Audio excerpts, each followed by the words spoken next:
Vu de l'extérieur, je peux vous dire que depuis 2 ans, le Béninois de l'étranger, à l'extérieur, est fier. Nous sommes fiers. Aujourd'hui, on est dans la parcimonie de la communication, mais on est dans l'action généreuse. En tant que Béninois de la diaspora, je suis très attentif par rapport à ce qui se passe dans mon pays.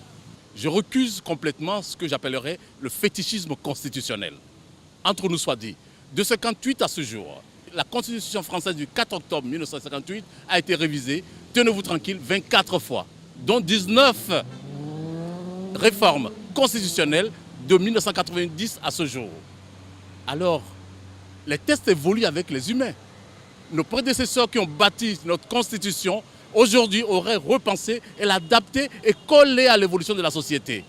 En effet, les 4 points essentiels qui ont été proposés dans le texte soumis au Parlement valaient la peine d'être votés.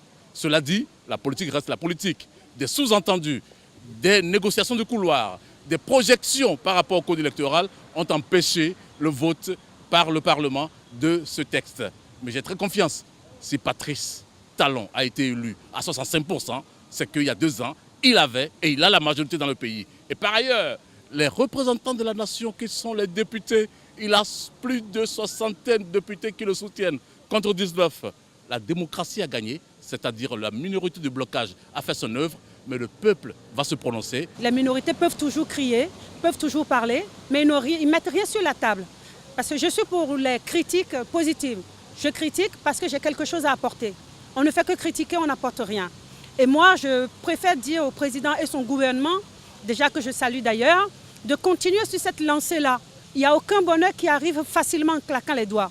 Nous devons faire des sacrifices. Et là, si ces réformes doivent passer par les sacrifices, eh bien, nous, on fera les sacrifices. L'aspect auquel je suis le plus sensible, c'est surtout la question du regroupement des élections. Parce que c'est une manière de rationaliser les élections, d'optimiser et de faire économiser le pays. C'est d'une intelligence basique de pouvoir regrouper, aligner le calendrier électoral pour, en une année, en un semestre, organiser les différentes élections, au lieu justement d'avoir à verser de l'argent dans une espèce de tonneau de Danaïde. Il faut regrouper les élections pour permettre aux citoyens, après les élections, de travailler. Si chaque fois on fait des élections saccadées, à chaque fois, cette fois-ci on en fait une, l'année prochaine on en fait une, on ne voit pas ce qui change dans notre pays. Et pourtant, il y a beaucoup de choses qui changent. Donc nous devons, c'est important pour les citoyens, où que nous soyons, de la diaspora, dans les 4 coins cardinaux de notre planète, nous devons voter,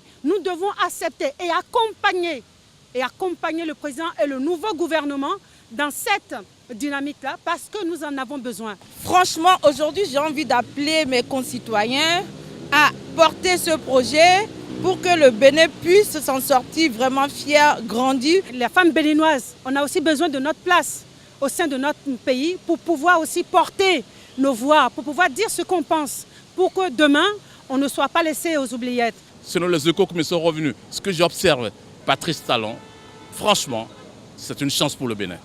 Il œuvre au sacrifice de sa personne, au mépris de la popularité, à prendre des mesures courageuses pour le futur.